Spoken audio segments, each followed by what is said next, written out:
Bulan tanpa sumringah melihat kehadiran Dewi.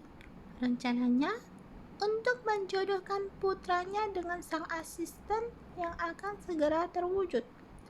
Rena tampak kurang bersemangat, namun ada sebuah rasa yang tak bisa dimengerti.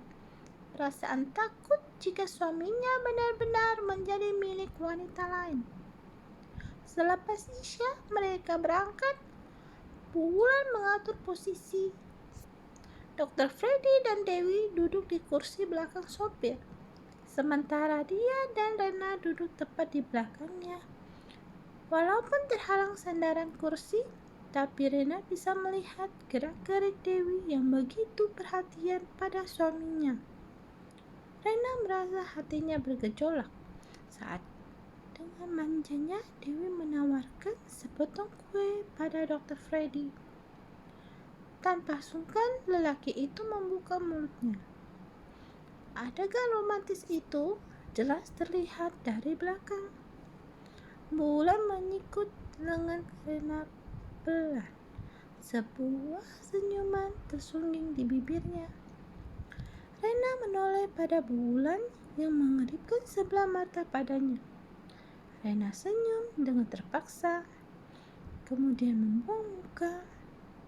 Sepertinya rencana ini akan berhasil, bisik Bulan di telinga Rena. Gadis itu mengangguk. Beberapa jam kemudian, mereka sampai di sebuah resort pinggir pantai.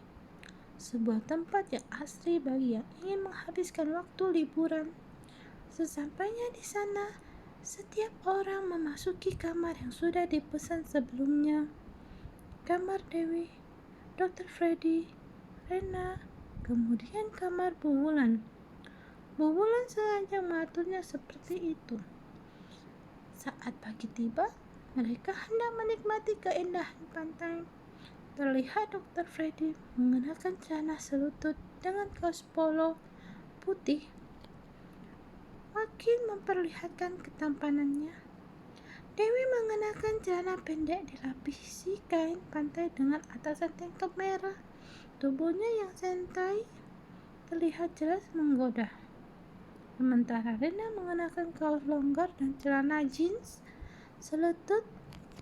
Bulan yang memakai setelan olahraga nampak berseri-seri melihat ketiga orang di depannya. Rena, sini.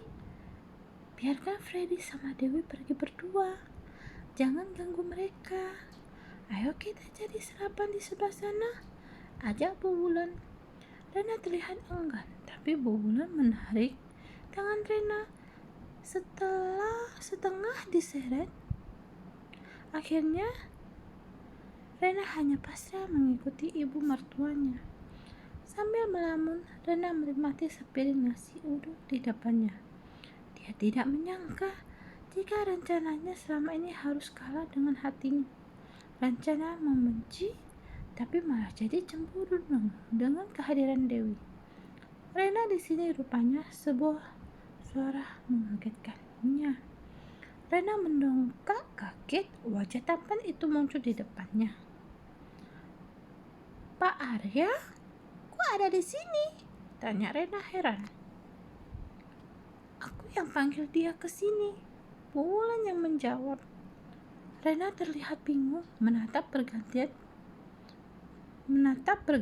pada Bulan juga Arya. Arya tersenyum nakal lalu duduk di sebelah Rena. Tak lama muncul Dr. Freddy juga Dewi. Lah, kalian kenapa malah kesini? Tanya Bulan. Kami juga lapar, Bu, jawab Dewi polos.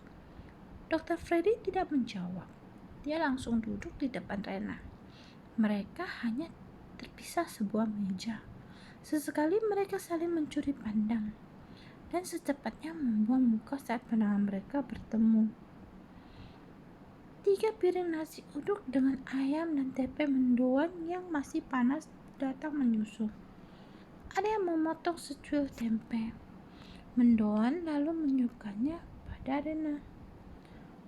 Walau malu-malu, gadis itu pun membuka mulutnya.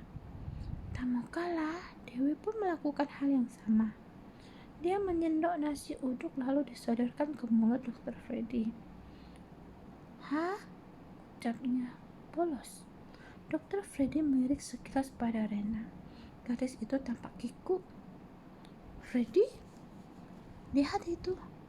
Dewi mau nyuapin kamu," ujar Bu Wulan.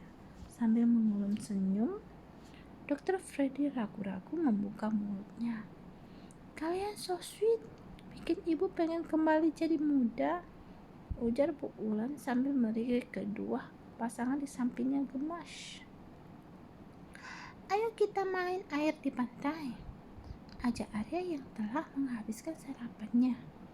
Dia memberikan selembar uang berwarna merah pada pedagang nasi uduk. "Hei, biar aku yang bayar," ujar Dr. Freddy. Tapi hanya ditanggapi dengan lambaian tangan oleh Arya. Pemuda itu meraih tangan Rena dan paraku. Diiringi tatapan kesal suaminya, Rena menurut dituntun Arya. "Ayo kita juga main air," ajak Dewi pada Dr. Freddy. Lelaki itu bangkit tanpa menjawab. "Ibu mau kembali ke kamar hotel ya, Fred. Badan ibu masih capek," ujar Bu Wulan. Dr. Freddy menoleh lalu mengangguk. "Ya Bu, istirahatlah." Arya mengajak Rena menyusuri bibir pantai. Kaki telanjang mereka sesekali tersapu ombak yang sampai di tepi pantai. Arya menghentikan langkahnya. Dia menarik Rena untuk duduk di hamparan pasir. Dengan sebuah ranting, dia menggambar hati dengan nama Arya dan Rena di pinggirnya. Kita lihat berapa lama tulisan ini bertahan dari sapuan ombak, ucap Arya. Dia lalu menarik Rena untuk lebih dekat ke laut.